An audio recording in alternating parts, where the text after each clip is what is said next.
আপনার দেশের মানুষ তো আলু কিনতে পারছে না, 400 টাকা কেজি আলু।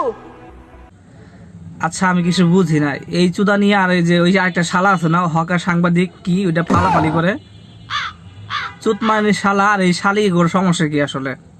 আমাদের বাংলাদেশে যে 400 টাকা কেজি আলু হয়েছে আমরা জানি না, তোরা কেমন জানলি?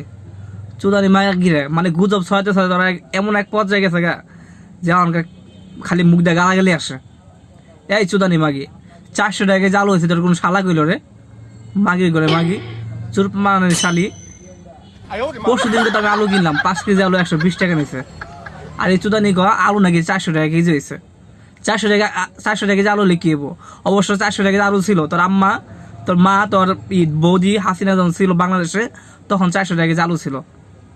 চুত মানে মাগিরে, এই মাগিরা যে কি শুরু করছে, কি যে চায় আমার কাছে। অনর ভারত ওর পাকিস্তানে আব্বার লোকে পারে নাই, অহন গাইছে বাংলাদেশের লোকে লাগতে। চুত মানে শালিরা শালারা।